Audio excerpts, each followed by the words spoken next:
AT&T launches something pretty cool, and T-Mobile makes fun of it. Verizon preps a couple new handhelds and calls them Droids. OnePlus cooks up a new smartphone and teases it with slick ad copy. If I didn't know better, I'd say we've been here before. All this, plus the BlackBerry Priv finally gets a date, teens roll their eyes at the Apple Watch, and we go eyes on with your listener mail on episode 170 of the Pocketnow Weekly. This is a once-a-week podcast where we discuss and dissect those gadgets that make our mobile lives go. Smartphones, tablets, wearables, VR, visors, and beyond. It's all the mobile stuff you wished existed when you were a kid. From Boston, Massachusetts, I'm reviews editor Michael Fisher. Joining me on this Dual Bro podcast is a man who knows a little something about gadget style. Pocketnow's chief news editor Stephen Schenck. Howdy, Space Day to you. Hey, Michael. Hey to you. Space Day? How is it Space Day? I don't know. I also don't know what I meant by gadget style. Stephen, I have no clue where my mind was when I wrote this. The time on the East Coast is 12:05 p.m. Good afternoon, everybody. Hey. Very important that we recognize the people who make this show possible. And today's Pocketnow Weekly is sponsored by, I was really happy that they were back this week, SCOTTeVEST. Hey. The clothing company known for making the best pockets in the world. You can see how this is a synergistic arrangement between the company making the best pockets in the world and Pocketnow. And if you go to SCOTTeVEST.com/Pocketnow today, that's SCOTTEVEST.com/Pocketnow today, you can even get 20% off with our special coupon code Pocketnow. Specialists in functional design for over 15 years, SCOTTeVEST designs multi-pocket clothing that lets you carry all of your gadgets and essentials, and use them too, with up to 42 pockets in a single item. I realized this, by the way. I went to the SCOTTeVEST page and I was like, that's impossible. And then I looked at one of their jackets and it was like, yeah, there's 42 pockets within pockets, with its pockets all the way down. It's just crazy. You have space for your smartphone, tablet, and other gadgets, plus your wallet, keys, sunglasses, and more. I carry chapstick all the time, but whatever you carry. Maybe your coin card. You know the gadget dance?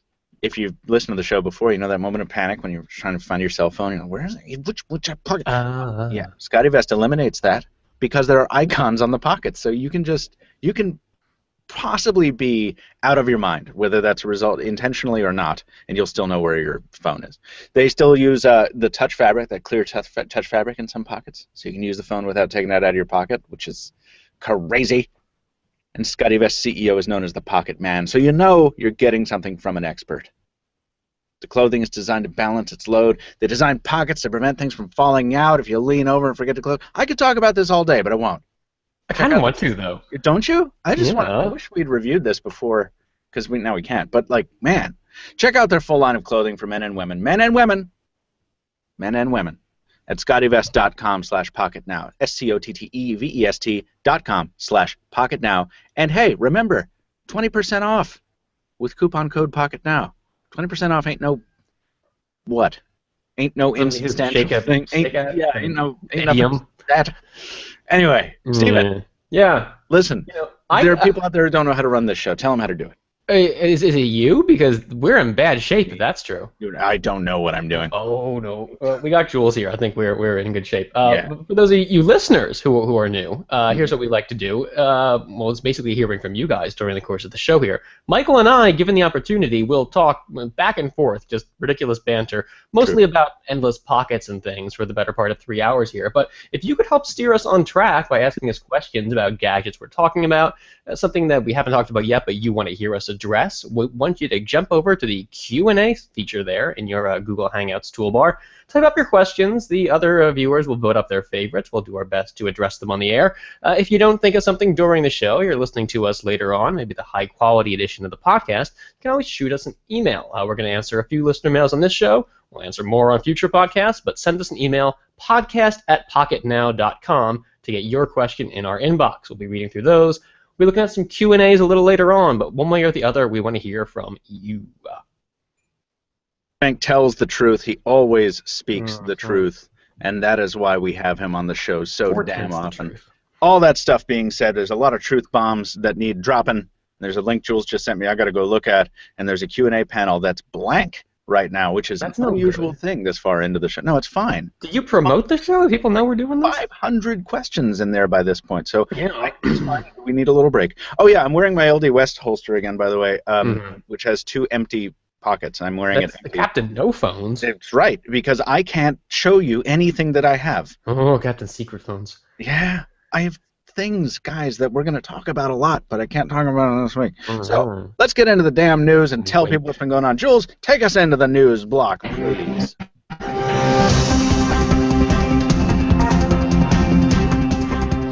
Now, I think that it's important that we kick off this news block with the biggest smartphone news of the week, and I don't know if this is the biggest smartphone news of the week anymore, because I've just become, Stephen, tell me if you're with me, I've just become sort of accustomed to OnePlus being like, oh, if there's a OnePlus story, it's a big story, because OnePlus has been this sort of, despite its missteps, has been this darling of the tech nerd, the super Android nerd space for so long. But is this stuff worth is this particular story worth getting excited about, or what? Well, I got to disagree with you a little bit there. OnePlus having all these big stories. The company's been really great about keeping its name in the press, but it's sort of like it likes to leave a lot of little breadcrumbs. We rarely get one big thing from OnePlus. This time, though, it really hasn't been teasing its new phone nearly as much as the OnePlus 2 got teased in the weeks leading up to its launch. What we're talking about here, if you haven't guessed already, is the OnePlus X, aka OnePlus Mini. We've seen both names pop up. OnePlus X is looking like the official one. It features prominently in this invite going out for an October 29 launch event. It's going to be a much more mid-range device than the OnePlus 2. We've seen, I mean, there's been plenty of spec leaks, early retailer listings. They're not all of them agreeing on the same thing here from the hardware, so we're not super clear on, like, there's been disagreement over the SoC, and especially with these two names, they still, even with confirmation for the OnePlus X, so we've seen the OnePlus Mini name in some retail things as well. There's the outside possibility that this different branding could represent different hardware configurations or different markets, so not super clear about what's going on there. But yeah, coming up, October 29, 2 weeks now.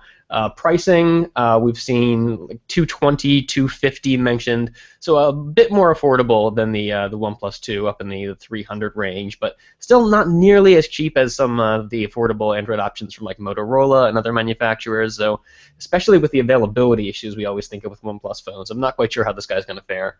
Yeah, perhaps an early indication, although I should never rely on this for any sort of insight, is the comments section, where currently, this is a relatively new story, so there's only 4 comments on it as of this second, but these comments go, yet another phone that I can't buy unless I watch the net like a hawk on meth, powerfully unbuyable, and powerfully beautiful, you mean predictable, right? Some harsh people in the stuff. comments did, man. No, claws are out. I mean, hey. Well, I'm going to wait till we can find out some more on this, and we will be finding out some more on this. Do not worry. We're going to put our hands on this device. Did you talk about pricing, or can we move on? Yeah, 220, 250-ish, somewhere in there. Cool. Sorry, I was trying to deal with the problem with the media card. Is Jules all pixelated to you as well? I don't know. Oh, you don't know. You don't even have the... Yeah, it's not great. It's low res. Yeah. That's funny, because some days it's fine and some days it's not. Maybe somebody in Jules' office is playing a sweet... Oh, and now he's gone forever. Well, that's no good. Well, I didn't ask... Jules, we didn't mean to indulge you. Jeez, thin skin. Jeez. Well, I guess it's going to be our faces for a second. Hey, let's talk about that other big-ass phone we talked about. Oh, it's back. Good. Yeah, that's better. That's slightly better. Let's talk about that other big-ass phone release that we teased in our intro. Verizon Wireless is, surprise, surprise, launching some more Droids. To our complete shock, no one saw this one coming. Stunned at this.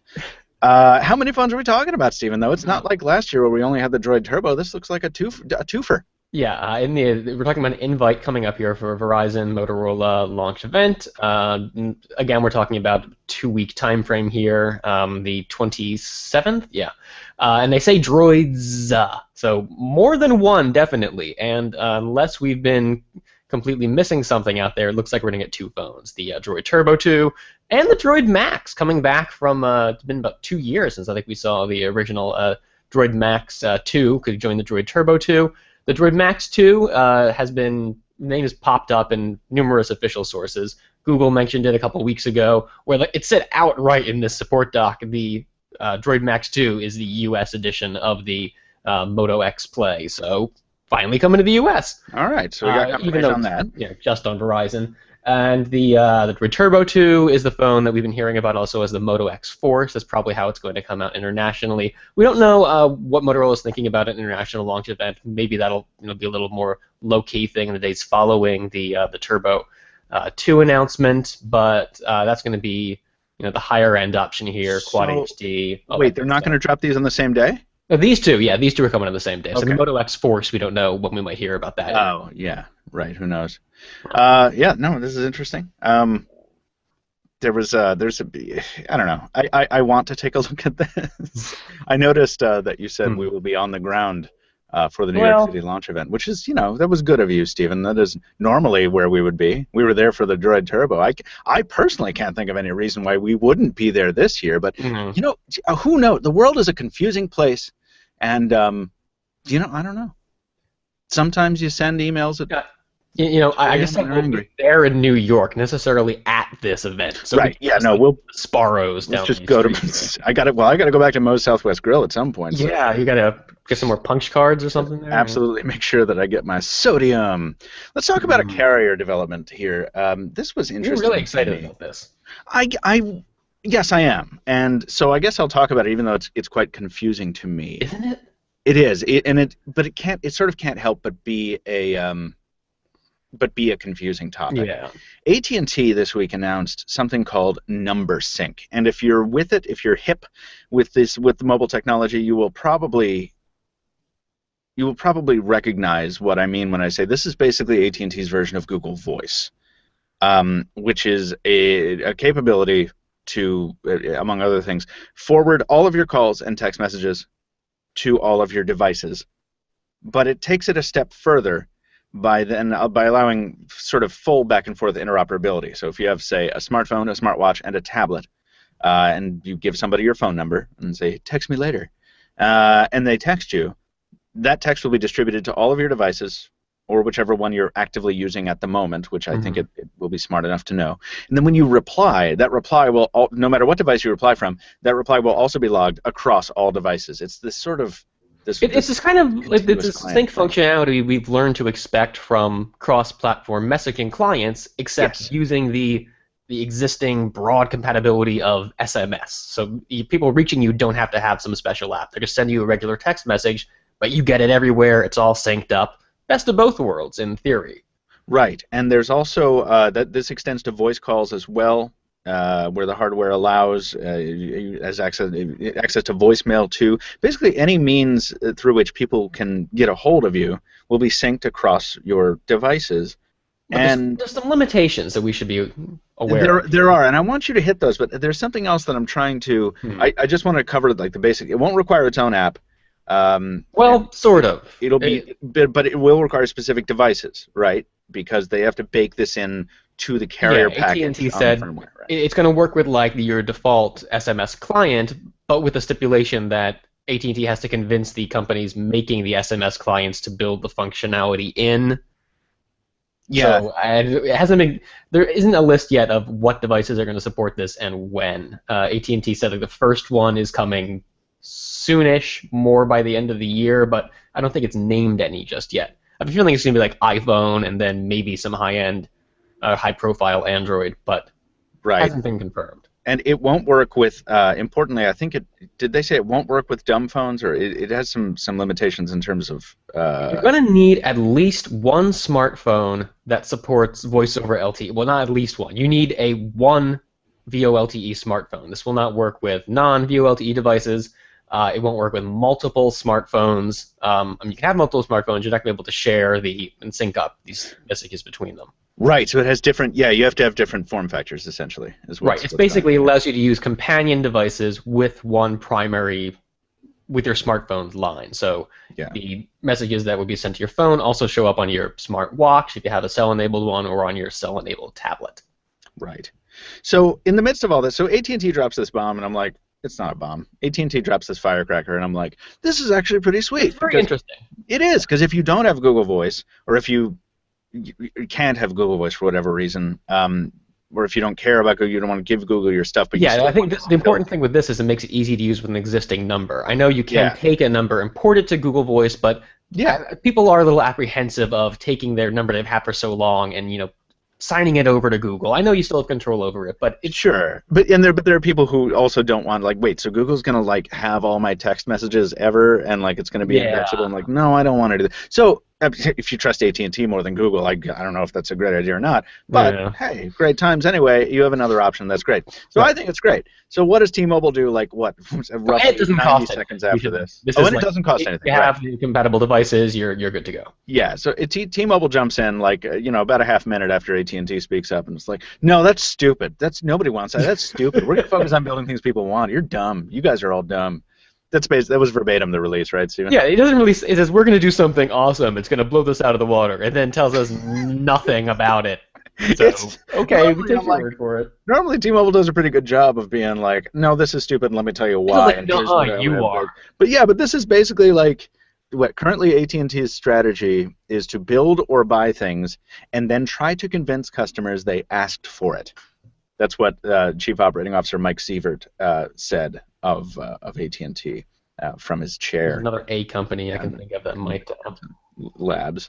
Yeah. Meanwhile, Sievert claims T-Mobile asks customers what they want and need and then builds it. So okay. But what is the takeaway here? Is T-Mobile going to build a competitor? Yeah, and Jules is telling us Sprint also has something, so this might not be super unique out there, but AT&T is at least getting some press for its new effort. Yeah. Meanwhile, Verizon is just happy to be changing its logo and just happy to be number one and just sitting on top. Eons can do what y'all want to do. Verizon don't need you. Let's talk software. LG scored a little bit of LG's had a good week in the press. First, we don't have it in the rundown, but first Google came out and kind of in the middle of a conversation. Oh yeah, said, we love LG's a great partner. They're just terrific. And now LG is the first, officially I believe, the first Android OEM to release Android Marshmallow on an existing device in at least one market. Did I put enough qualifiers in there? Wait, is it already out? Well, it'll be out soon, and only first in Poland, right? Yeah, so they said we're going to make G4 is going to be first to get Marshmallow. Europe already got it before when we were talking about Lollipop. I had it out there earlier. So it's easier when you're not dealing with all the U.S. carrier biz. Mm-hmm. And coming out first, then other markets will follow. Good on you, LG. Was it Motorola, I think, had the first Lollipops out last year, didn't they? Yeah, back before it started essing the bed when it came to updates. Everyone's making a big deal about that. I wonder, I didn't put that in the rundown, but Motorola's having this issue where they have done this blog post where it's like, hey, here's other devices getting Marshmallow, get excited. And not on that list. Last year's smartphone. It's last year's, not last year's Moto X 2014 Pure Edition, but the 2014 Carrier editions were not in the post. And I think Droid Life ran an editorial basically. Yeah, they had a scathing. What the hell is happening with Motorola? And I think what burned them the most was that Motorola wouldn't even respond to a request for comment. Which I agree is kind of infuriating. This is a tangent, but reminds me. Guess what I did last weekend? What? I took my mother shopping for her first ever smartphone. No way! Yes. We ended up walking away with a Galaxy S6, but we were looking at all the devices in the Motorola, in the Verizon store there, and I was surprised a bit by the number of older models still out on display, and I have to warn her, you can get this if you want, Mom. It's because she really liked smaller phones, and so a lot of the smaller ones are older. But thinking about Motorola and with last year's Moto X, and Mom, you get one of these devices that's pushing 18 months old now. You don't know what you're in for in terms of ongoing software support here. So you can pay a little more for the newer one. True enough. Although I continue to think that only people in our segment really care much about the updates. When I talk to people, updates are becoming a lot more important now. Security updates are crucial. No, you're absolutely right. But as far as usability goes, every time anyone in my parents' demographic, including my parents, is talking about an update, it goes like this. My phone keeps bothering me when I try to do something. Like, what's it saying? It's some update. I don't want to update. It works fine. I don't want to update anything. So I don't think this is as big a deal as It is a big deal because Motorola built its current reputation on awesome updates, and now it's sort of it hasn't taken long for it to sort of fall off that horse. But if you care that much about updates, why would you get a carrier version of a phone anyway when a pure version is available? Yeah, I know. Come on. Jules is like, Jules makes a good point. He wrote an editorial on this, and I don't know, maybe he'll put the link in the rundown. Jules always gets really bent out of shape when we talk about a topic that he wrote an editorial on and we don't have the link in the rundown. Jules, nobody reads the rundown, man. But put it in there. Put it in there because we want you to read it. We want people to read. Flesh that mother out. Flesh it. Listen, Google. Jules wrote another piece that I'll talk about. Did he? This is a piece called Equal Time. There's a segment called Equal Time where we talk about Jules's pieces. No, this was. What pieces of Jules are we talking about here? This was terrific because this was a headline that went like this: Every OK Google request you've made can be listened to and deleted. And the deleted part is important because you want to be able to delete your funky request. But it was just the listened to bit. Remember a second ago, Stephen, when I talked about Google Voice, now it archives all your text messages, and that's great because you can search them and be like... And put your tin hat on, sure. Yeah, bro, you want to do that first. But I didn't know this, and Jules reported this on October 13th. I did not know that every Google Voice request you've made is archived. So I went in and listened to mine. Oh, Lord. It's like literally everyone, and it's like so surreal. It's like there's this place where there's a lot of clips of my voice saying things like, it's like, how many space shuttle flights were there? And like, wake me up at 8 a.m. And like, I was just like, what's the problem with those Pokemons? And just all this infected. Crazy. Yeah, right. How can I tell if my toe will fall off? And it's funny because you do it at every time of day, so there's every bit of background noise, whether Tell it's me, like you still have these. You make a supercut of them or something. Oh God, that would be the best. Oh, I love that. Just the alarm clock segment would be like 18 minutes long. It's like, wake me up at 7:45 a.m. Wake me. But the failed ones don't seem to be in there unless I'm wrong. And the failed ones are the ones where I'm just like completely laissez-faire or like a little drunk. And I'm like, set my damn alarm for 8:30 p.m. But it doesn't, the damn screws it up, so it doesn't archive those. I think it only archives the successful ones. Anyway, you can delete them if you want to. If you can stop them from being archived as well. Yeah, I think I'd set that a while ago because I didn't see any of mine. Did you? Oh, that sucks. You can go into the Google Settings app on your Android phone, personal info and privacy, activity controls, voice and audio activity, manage activity.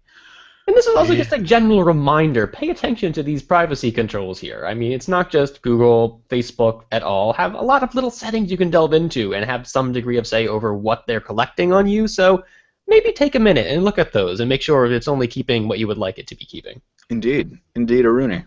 I'm with you. Samsung and LG. By the way, Stephen, people are really interested in knowing what your next phone is going to be, and I'm going to ask you later. Yeah.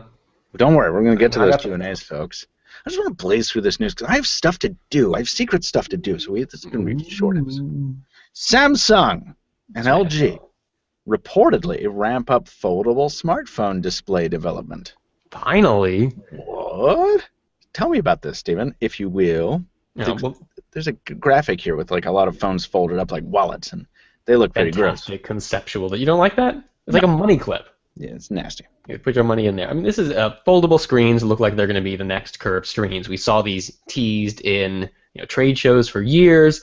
They were always sort of hanging out there under glass. We've seen like how many times you can fold this without breaking it and how far. And then all of a sudden they're going to appear on the market, like we saw with the curved phones. When this happens, could it be next year? Or we've heard rumors about ramping up production. Let's see, there's talk here about maybe 2018 for the iPhone here. It makes sense to start something like this on a larger device, basically because with the fabrication, you can only fold these so far. Something pocket size might be putting a little too much stress on these flexible OLED panels here. Tablet size, even though it's a little counterintuitive, larger might make this easier to work with because you're not dealing with such tight tolerances and small angles things are bending around. So maybe an 11-inch foldable tablet could help introduce this. Something like that old Oh, I think, Michael, you had something about this recently. That Sony dual screen Oh, the tablet. Tablet P. Yeah. Yeah, I did If it was like that, but without a hinge in the middle, if it was a screen that stretched across both sides, that might be how we first see this tech emerge, commercially at least. Yeah. I'm really curious to see if there's any demand for this. I mean, I thought the same thing about curved screens on phones, that it looks really neat. I don't know how many people are going to ask for this, but we're not going to know until they finally release it. So bring it on, I say. I agree, and I think that we should prepare ourselves for maybe somewhat unimpressive display performance on these foldable things. Yeah. Because even with the first gen G Flex, which only had I forgot what the exact radius curve was on it, but even with its very minor curve, that the P OLED panel that they built for that thing had some serious compromises in terms of quality. How was the screen quality? Did you ever get to handle the Samsung one? No, the Galaxy Round. Yeah. I've never even seen one in person. No. Like not at a trade show, not like in the hands of a colleague. Yeah. I've never laid eyes on a Galaxy Round. Outside of Commodore phone or outside of internet. Oh yeah, also the Commodore phone has yet to arrive, but apparently people are getting it, but we're not getting it. So they're out there somewhere. They're really great job at responding to requests for not just for comment, but like a customer request. I'm like, hey, I spent $300-something with you guys. Do you want to tell me where my phone is? You don't even want to. This is where we hit the button for the cricket sound effect. Yeah, right. Where was that? Wish Commodore had like a startup sound that we could. We just got to load like the home of the CRT monitor. Or riots. Riots is what we need. Yeah, that's how I feel. Mad as hell. Let's get our minds off of that and learn something from Joe Levi. This normally would be a segment called Learn Something, and we'd normally have a sound drop for that, and Joe Levi would normally be here, but none of that is happening. So I just want to tell you that he wrote a sweet piece called Nexus Quick Charging Explained, because I've been curious. When we get our Nexus phones, I'm like, how fast are they going to charge? What is this USB Type-C thing? Is it? What's the deal with USB Type-C? And airplane peanuts. Yeah. So, and how fast will it charge? And what are the differences? And by the way, what is everyone else using for their quick charging stuff? So Joe wrote a really nice piece talking about the differences between Qualcomm Quick Charge, the USB Type-C stuff, Oppo's VOOC charging, Oppo, and talking about the different currents and voltages and power, and it's just terrific. You should listen to it.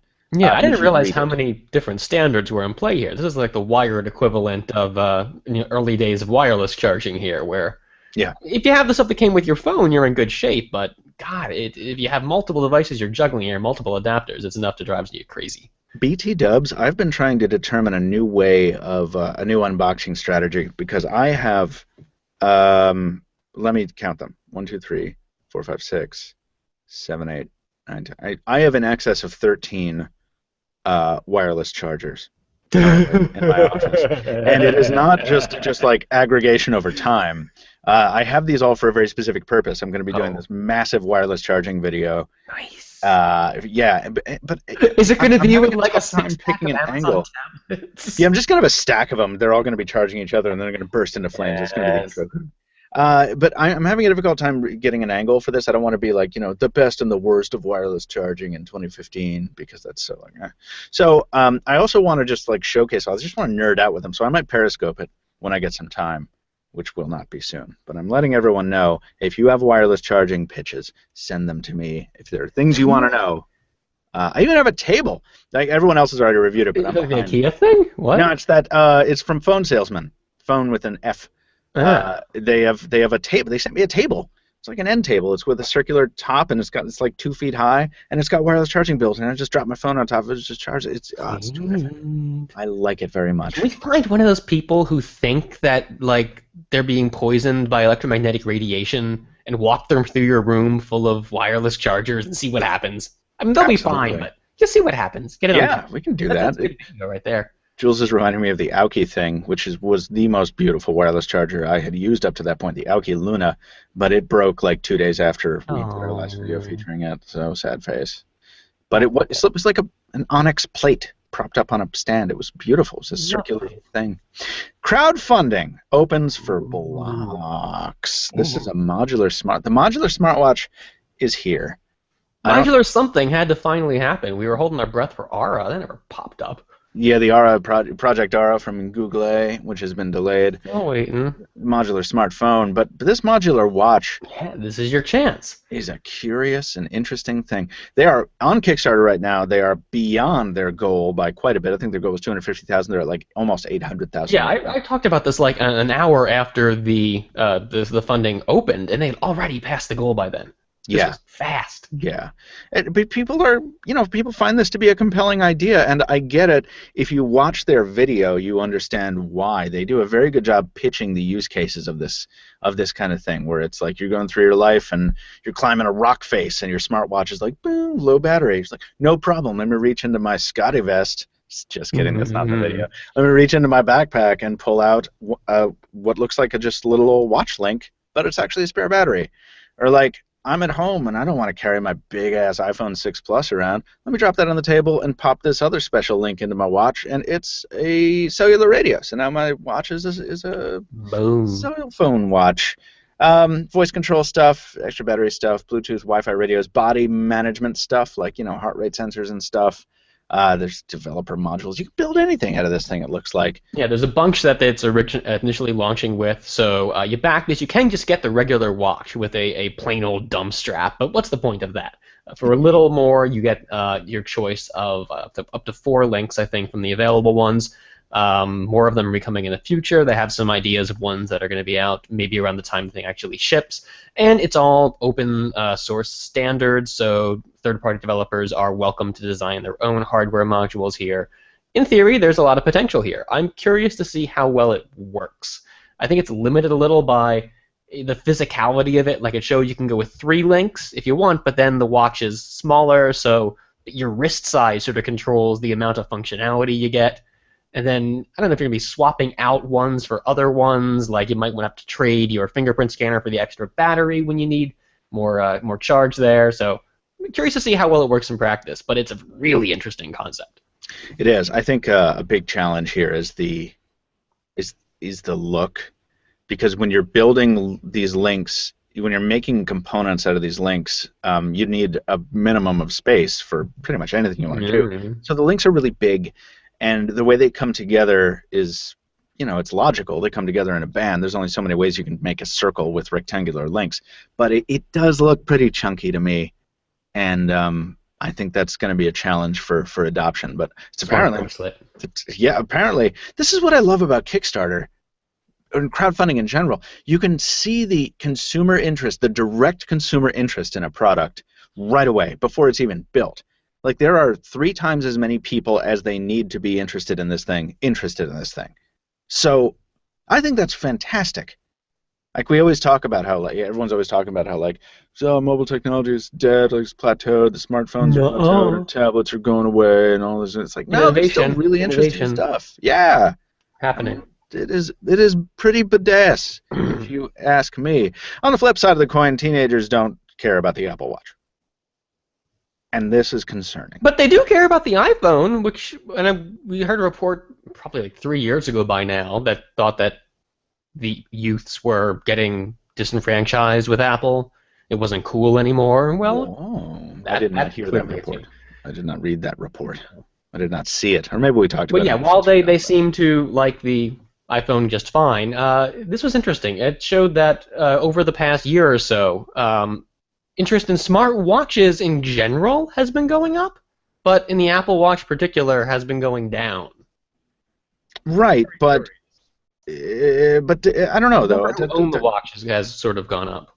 There's necessarily at odds. Aren't those at odds though? Because I feel like interest in the Apple Watch is interest in smart watches in general. The Apple Watch is easily the most visible smart watch around. So maybe this intersection is as more teens actually pick up a smartwatch, maybe they're sort of realizing this, for one reason or another, isn't giving me the functionality I was looking for, or the trade-offs don't balance out with the benefits well. So they're getting exposure, and then that's in turn causing their interest to drop off. Now we've seen what it is. Maybe now, Hey, well, let's talk. Let's hit them with the numbers here. This is mainly the discouraging figure is in the intent to buy figure, where the Apple Watch has 55% market share among early smartwatch adopters, according to this report.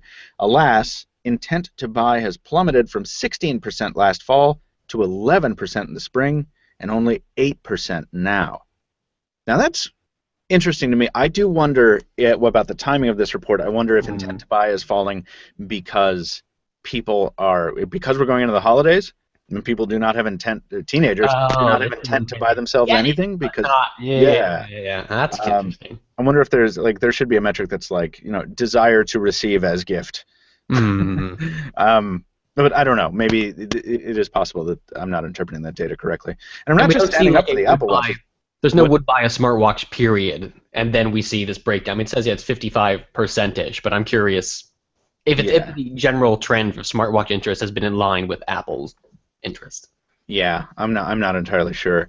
And I mean, I think even if you don't care about the Apple Watch, as the most insufferable of our commenters incessantly remind us that the Apple Watch, along with all Apple products, are garbage in that we're paid to make them sound good.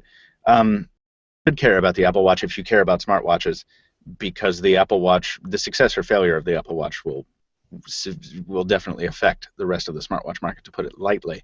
Yeah. And if you don't care about smartwatches, well, that's fine. Hopefully you skipped ahead in your podcast streaming app. If you're watching us live, you're stuck here, man. This ain't Life is Strange. You can't manipulate time. By the way, my roommate's been playing Life is Strange on Steam, and it's like one of the best games I've ever seen, in the most interesting way possible. Like it's not like a follower of mine on Twitter asked me. Better than Katamari Damacy? It's better than Wii Golf, I will tell you that. Oh. Now, a follower asked on Twitter asked me, right after I tweeted about Life is Strange, if I have any love for something like Call of Duty or something like that. I'm like, this is as far away from anything like that as possible. And it's really great that gaming is such a broad category. How do you have time for gaming, Michael? I don't. I have time to watch other people game while I edit video. Oh. Yeah. Hey, let's talk about my favorite smartphone, the BlackBerry Priv. I do not understand how BlackBerry is releasing this thing. How don't you understand it? They make something beautiful and they put it out to the masses and people throw money at them. Are we ever going to get a launch event is what I'm curious. Yeah, I don't get this either. It's like, yeah, we were making this and now it's kind of here and I guess you guys could order it, but if you want to, I mean, no big deal. But there's been no promotional campaign, no launch event, nothing. They are low key on this, and I know because I keep bugging them repeatedly. This is a hands-on video. Jules is LOLing at the name. Yeah, if you don't live in the UK, the brand name Carphone Warehouse just sounds like an artifact from 1989. Old Radio Shack ad. Yeah, but it is a massive brand in Europe. I don't know if it's confined to the UK. I don't think it is. But it's a big retailer that carries smartphones and gets them in some cases before anybody else. It's a big deal. It's not making stuff up. It has this data here that says the Priv available November 6th. It's going to be deliveries can be expected November 6th, which is crazy. Sneaking up on us super fast. We had the opportunity to get some specs confirmed. We've kind of talked about this before, but 5.4-inch display. Yeah. It is Quad HD, 540 ppi. The selfie cam is 2 megapixel, and then you've got that 18 megapixel Schneider Kreuznach. Gesundheit. I've got to learn how to say that so I don't sound like a Klingon. But yeah, there's some great stuff here. Really slick video. It's like only 50 seconds long on Carphone Warehouse's site, where they've basically unboxed the thing and shown you what's what. Kind of interesting. We got some dimensions here. 9.4 millimeters thick. I was under the impression it was going to be a little thinner than that. I mean, yeah, it's got the slider mechanism, so we have a lot of forgiveness there for a thicker device. But it seems like everyone who had handled this thing was really impressed by how thin it was. And I guess for what it is, that still might be true. Well, let's think about it. I mean, that is considerably thinner than admittedly thick phones like the Moto X Pure or the One M9.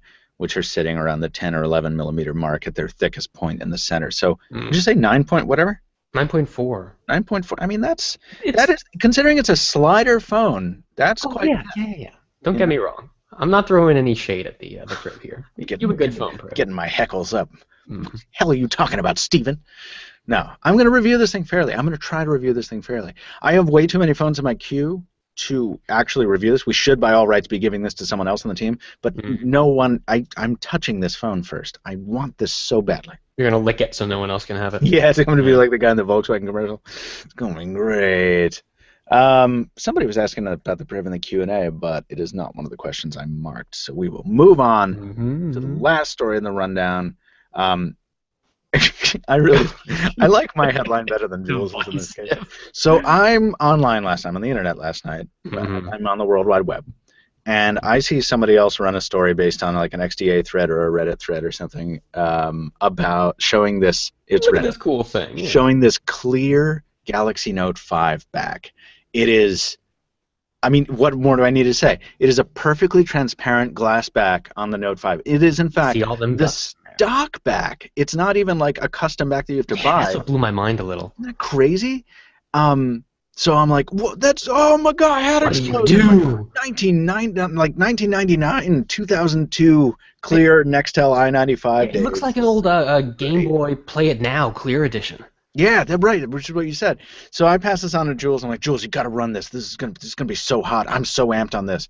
And Jules responds in like 2 minutes, like, yeah, I saw that, and I really didn't want to run this. It's so lame. Everything's lame. I'm like, wow. So then he ran the story, and then he ran the headline, why is this passé Galaxy Note 5 mod getting around? I was like, what? You are the worst kind of person. So I find it awesome. Here's what you need to do if you want to do this. Apparently, you need to heat the thing up with a heat gun. Use a powerful suction cup to pull the back. Step one, say goodbye to your warranty. Oh, yeah, get immediately. But you pull the backplate off, and apparently on the backside of the glass backplate is where all the color is. Jules is highlighting something, but because the resolution is so terrible on the stream, I can't see what he's highlighting. Yeah, there are better things you can do with the cover off than just voiding your warranty. Discover the device, hack the thing even further, make some bigger news than this. You are a killjoy, Jules. You are the king of the killjoys. No, this is awesome. But you use a razor blade to remove the color film from the inside of the glass, and then you just put the glass back.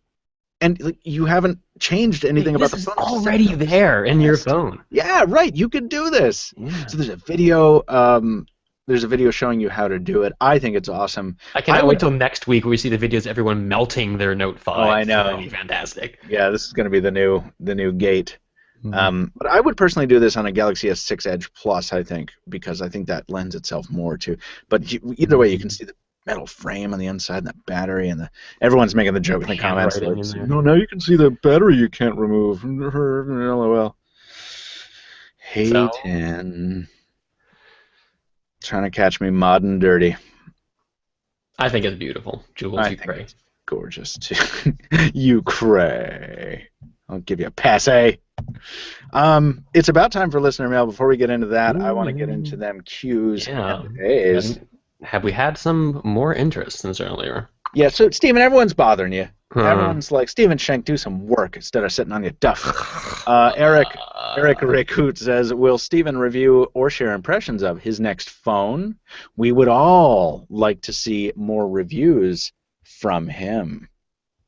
That's Steven. A good question. I can almost guarantee my next phone will not be a phone that's just launching. I need to wait and see what the response is like, not just from my peers, but from users in general. I would not expect to be at the bleeding edge of the curve, so maybe like an impressions thing might be appropriate. But while I was shopping for my mom's phone, I had to play with a lot of them thingy print scanners and all the phones there. Yeah. And got to admit, I'd been a doubting Thomas of sorts for the fingerprint scanners in general. I'm sort of coming around to them, so I'm thinking a little about the Nexus 5X. Again, I'm not going to get this until we start seeing some reviews, but it's possible I might be persuaded. I still wish it had more storage and expandability and all sorts of other things that are important to me, but I think I could live with it. I still love my Nexus 5. It's not doing me wrong just yet, but it's getting a little long in the tooth, so I'm looking around there. I'm playing the field. Do you think that, I'll use this to jump to another Q&A question, do you think this phone might be something that's up your alley? As HTC is struggling to make a profit for a couple years now, says Nikita Van Staveren, do you feel the rumored A9 is a desperate measure to attract some media attention for copying the iPhone 6S or 6? Oh, like it wants people to call it out for copying it, just so we can get a little press? So we can get some visibility. I don't know about that. Well, first I want to ask you, would you consider that? Would you consider the A9 based on what you know? Based on what I've seen, it's not high-end enough. I mean, considering the frequency at which I upgrade, I want something that's going to be good 2-3 years from now. So probably not. Jules brings up the design share agreement HTC and Apple enjoy, which I do not know enough about at this point. This might be a good opportunity for a PSA. I know we've reported on it before, but Jules, maybe we want to refresh everybody's memory about what that agreement is. Maybe you can... like a we promise not to sue each other agreement? Yeah, exactly right, between HTC and Apple, particularly with elements concerning design, I believe, which is why HTC is... maybe the reason that HTC is doing it this way. By all accounts, unless we're being fooled and all these are fakes and the Aero looks nothing like this, but I don't think that's going to be the case. So, Jules, write it up. I'd like to know more. It would be great. I think my mom made some comment that the S6 looked like the iPhone. Oh, it does. I mean, the S6 looks a lot like the iPhone 6. Yeah. But we'll see. So, Nikita, I don't think that HTC, if this A9 design is final, I don't think that HTC is doing it to attract media attention for copying the iPhone. But if I'm at HTC and I've just built the M9 and watched it basically fall on its face and watched Samsung not hit its targets but sell a whole lot of copies of the Galaxy S6, which looks a lot like an iPhone, maybe I build an iPhone. Yeah, they read the writing on the wall. Yeah. So, hey. Good commentary from Vlad Savov at The Verge this week about that very thing, which Jules was referencing too. Always good columns from Vlad. Why is Pablo Maldonado? Why is the Blue Studio Energy 2 a budget device, and it can fit 5,000 milliamp hour battery and still have a somewhat slim profile, but we can't see it on a flagship? Steven? Can't versus don't. I mean, we could. Manufacturers clearly don't seem to think that there is enough demand for this device. If they could make a phone like that and it would sell like a Galaxy S6, they would. These companies aren't stupid, but I guess they've done market analysis. It says that, yeah, there are people out there, like yourself, Pablo, who would really like a phone like this. I guess the priority, even if it only adds like 0.5 millimeter, I'm sure they've had focus groups handle these phones. This feels better, I'd rather buy this, and the numbers play out how they do. Someone just blew my face off in the chat. Kenneth Escalona asks, if Microsoft released Continuum for Lumia 950 or XL, will we ever see an Xbox phone with Continuum, but made for gaming? And would you buy one? That's a great question. I don't think we will, because I think gaming is so intensely demanding on hardware that it would be really tough to build a phone that could handle that, considering it you know, with the idea that it's going to do it on a big old screen. Oh, you disagree? You don't think that it would be? You think that would be possible? I think that the phone hardware tends to be closer to the the edge of development than console hardware, because you have to plan console hardware so far out. Right. By the time you get it, it's already tending to be a little bit below the curve. And whereas the turnaround time on phones is so fast. But like a console is like half a microwave oven, like in size. That's what it takes to run a game, to run a really cool game really well. It is. You ever take apart Nintendo 64? The circuit board's like that big. It's nothing. It's a Nintendo 64. Yeah, I know. Okay. I'm making a point, though. They make these things bigger so they look more impressive. Than the circuits inside, they're not so big. Say, Jules makes the point that Tegra needs to get on it with their 196. I was going to say, that reminds me a lot of what NVIDIA is doing with its Shield stuff. You can like stream the PC game to the, well, it's like the opposite then, I guess, to the Shield, whatever the console is called now. Shield handheld. Something like that. I don't know. Yeah, I would love to see it. I think it's a very cool idea. I think that would be a really interesting use case for Continuum. But I think the problem though is that mobile operating systems, I mean Android especially, are not super optimized for gaming. Yeah, but it's not a mobile OS. It's Windows 10. It's Windows 10 mobile, but it's Windows 10. You know what I'm saying? Suddenly Stephen is gone. Wow. Now I'm in a room by myself. It's okay. While Stephen figures out his technical issues, assuming he does, we're going to answer a couple more Q&As and then move to listener mail. Jonas Kamau, when are you getting a Lumia for review? Jonas, I don't know. Selecting question, please wait. Okay, there we go. I don't know, and I'm not lying to you. Stephen's back. Google did not like what I was saying and decided I need to re-authenticate. Isn't that the most hilarious thing? Google does this too. By the way, we're gonna hate on Google for 25 seconds.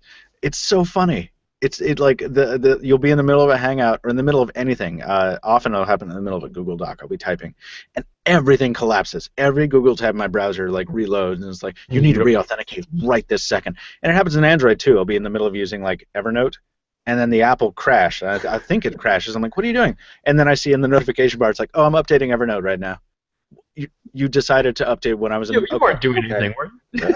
It's the funniest thing. But anyway, we love you, Goog. Just JK. Anyway, what the hell were we talking about? Oh, yeah, Jonas. When are you getting a Lumia for review? We don't know yet, but we really want one. Yeah. And we also want those fancy leatherbacks to check out as well. Oh yeah, those guys. I was going to write about those. They just went up for pre-order, but the site crashed and I couldn't verify the link. But apparently they're out there. Yeah, I'm definitely going to need one of those to make my 950 look nice. So which brings me into Eric Rakut's other question. Michael, with William 10. William 10. With Windows Mobile 10 shaping up nicely, do you plan to use the new Lumia as one of your daily phones? Emphasis on camera should make it spiritual successor of your 1020 you liked so much. Yeah, well, the world has changed. I would probably buy it with the camera in mind, but now that it's not impossible to get a good camera experience on Android, that's less of a thing for me. Fewer of a thing. Yeah. But actually, despite that, yes, I think I will carry a Windows 10 mobile phone as my second handheld because I've been dual-wielding Android for a bit just of necessity, and I don't like it. Part of the reason I carry two phones is to have two different platforms, to enjoy the differences between them and keep a pace. It's not Captain Same phones. Exactly. It's not Captain Dupe phone. So yeah, I will get one of them. I don't know which it will be, but I'm going to get either the 950 or the XL to carry in my other pouch. And I've been using the 930 with the newest version of Windows 10, the Windows 10 Insider Preview, and it's starting to look really pretty. That new one where you had to back up to 8.1 first to install it?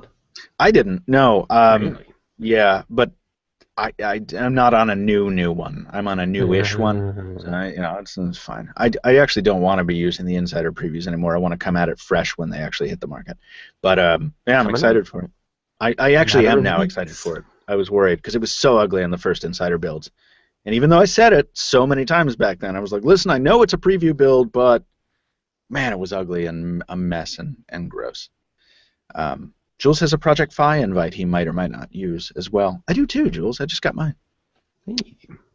Are you going to use yours? I don't think so. I want to very badly. It would save me some money, but the way it ruins Google Voice will make it impractical for me. Right. Because I need you, Google Voice, for stuff like this, for what we're just talking about now with Windows Phone. Like, I need to be able to just like forward my number to my text to a different number that's not an Android phone. And I really don't want to be stuck in Hangouts for all of my messaging, which Project Fi makes you do. Because Hangouts is just not very good. Do you guys think that we'll see the Moto X Play unlocked in the US, or did the Droid Max 2 prevent that from happening? My gut says no, but... Yeah, I don't think we're going to see it at all. Yeah, I think Verizon wrangled that exclusive. Yeah. But who knows? I mean, I think you'd probably have to be there to find out, and who knows if we'll be there or not. Listener mail! I have faith. It's time for listener mail. That's Bing the bong. ticket. Stephen, I've been talking for too long. Why don't you read the first email from Ronnie, if you will? Ronnie? Yeah, we want to hear from Ronnie. Yeah, these were numbered. First usually means. Didn't I put them in the? I put. Oh. Well, read whatever one you want for it. It doesn't matter to me. Ronan, not Ronnie, writes in. Oh. Hey guys, Okay. my name's Ronan. I have the HTC One M8, but I want to upgrade my phone before Christmas. I've been watching the Windows event, and I really like the Lumia 950. You're not alone. I've had a Windows phone before, so I'm not a noob here, but do you guys think app developers are going to start actually making apps for Windows Phone now? And is it time to go back and give the platform another chance? Love the show. Keep up the good work. This kind of reminds me of what you were talking about on the last podcast, Michael. You're, I think, referring to the new direction for Windows Mobile seems to be a lot more business-oriented, or at least the enterprise scale. Yeah. And I wonder if that's going to affect the attractiveness of the platform to developers. I mean, we've seen sort of like a slow peeling off of people who maybe they once released, like, of course, no, Bank of America, or was it Chase or whomever. They had their Windows Phone apps, and then they gave them a shot, and then those went away. There's sort of been this idea that these companies who are dropping app support were doing so in order to devote resources to Windows 10 to make universal apps that will work across form factors here. That may play a role in bringing more back to the table here.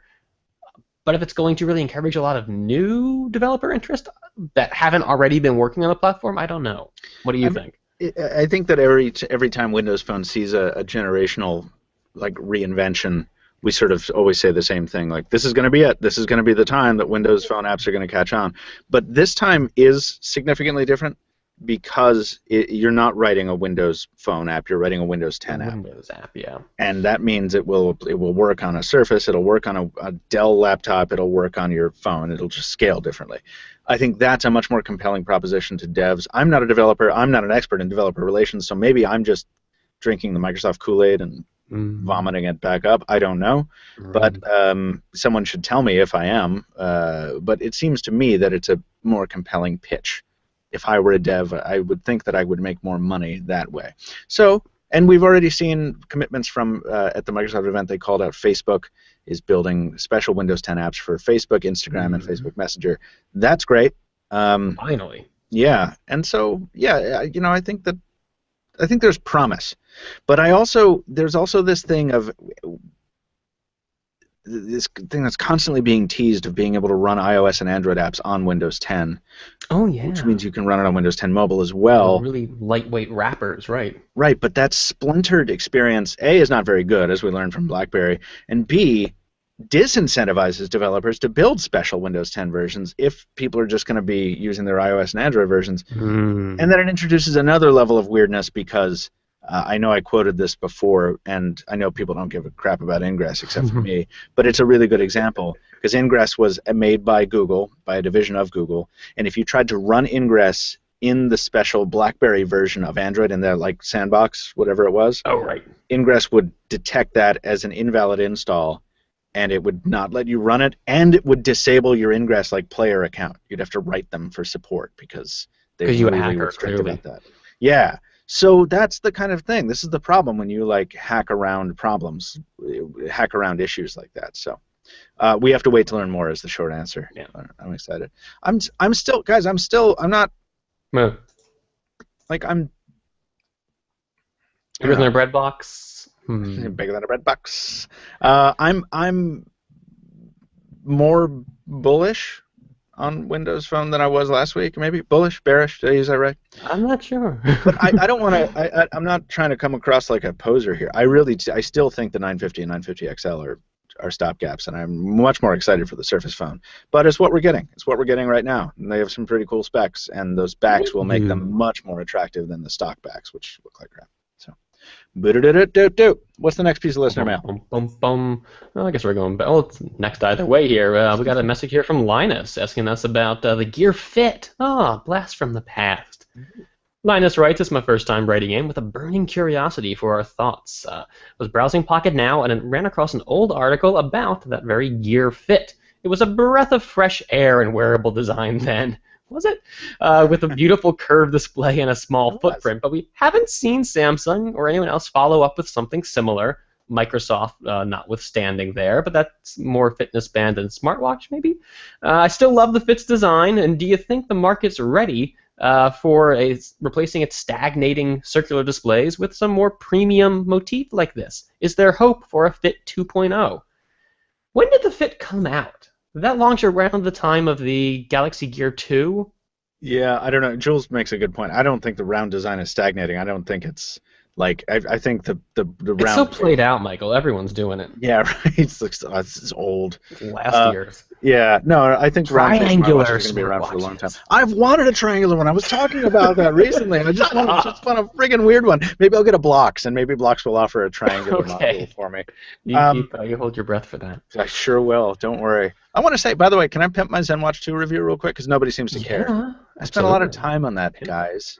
I made a ZenWatch 2 review, and I got excited because it's Android Wear priced the way Android Wear should be priced, which is like $150 instead of $300. No, haven't you heard TAG, however you pronounce that? TAG, Apple Watch Pro, we can charge $18,000 for our watch because you're going to pay it. I do believe we're in a bubble when it comes to smartwatches, and I really think that soon, maybe not so soon, but soon-ish, they're going to realize that they're not going to sell a lot of these things at $300 or $400 or whatever. So, I don't know. Maybe I'm wrong. Who knows?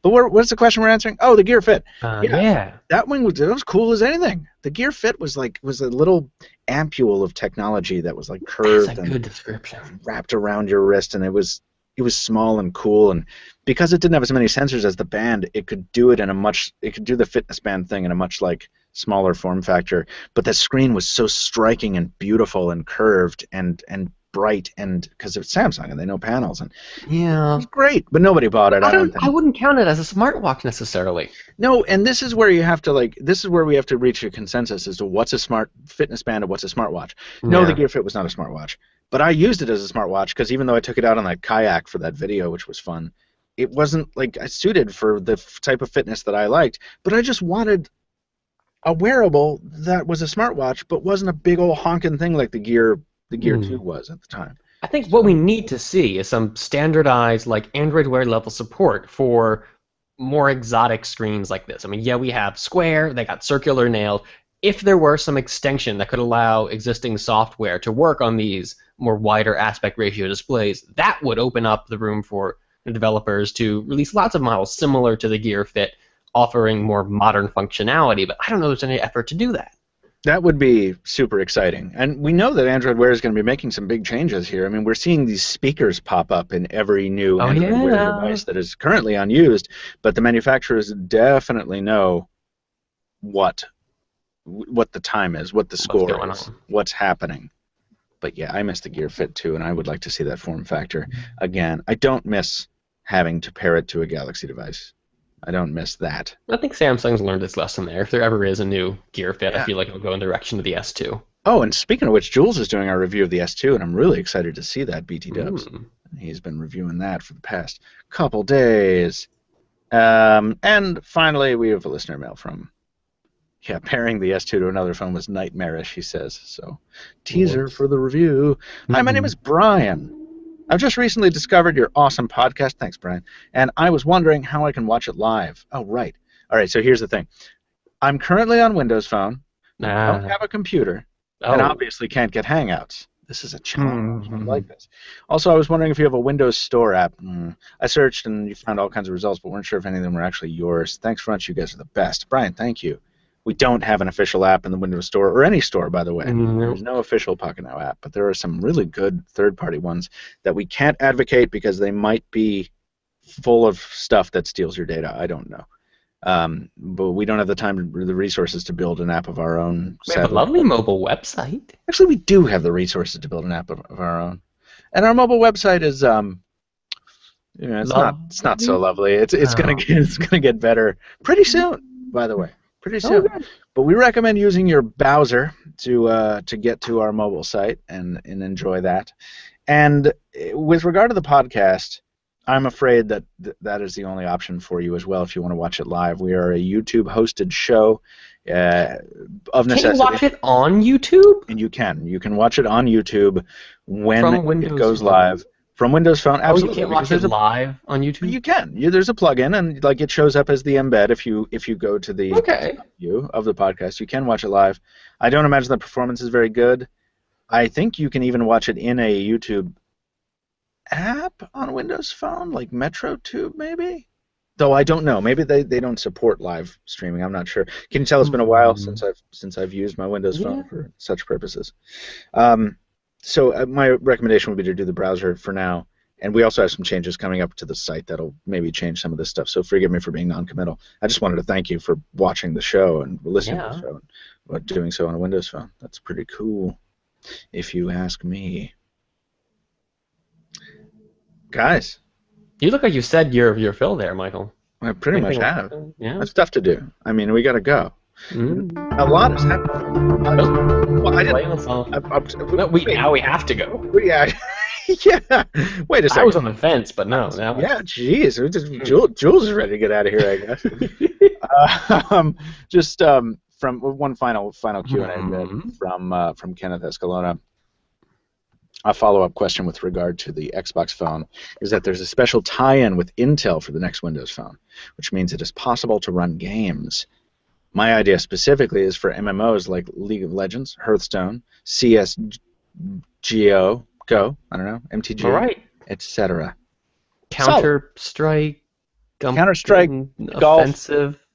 offensive. Ooh. Yeah.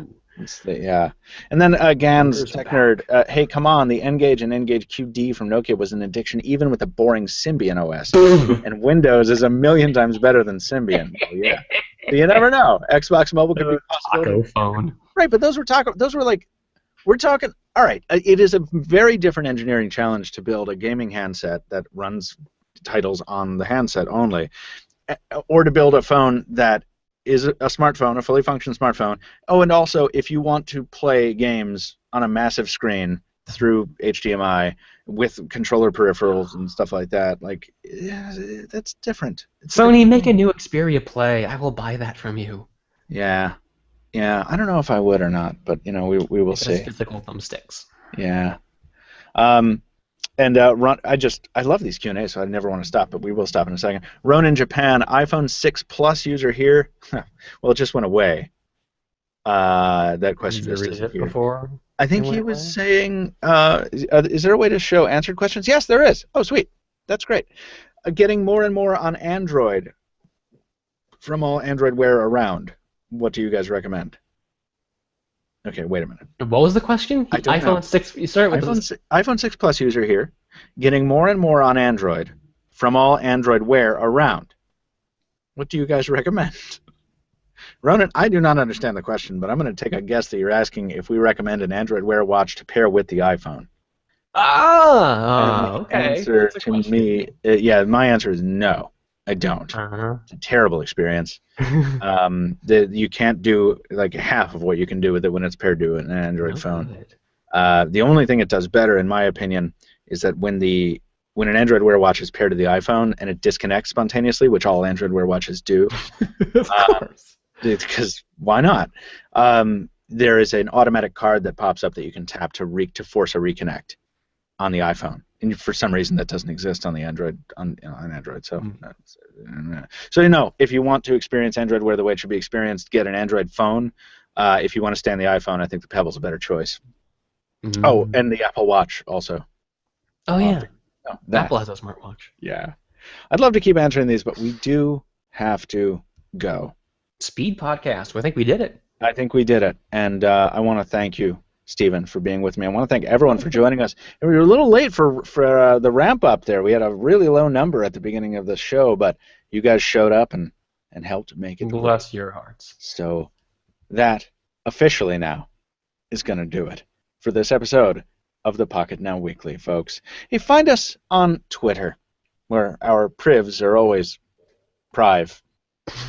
Something. Stephen is at Stephen Schenck, StephenSchencck.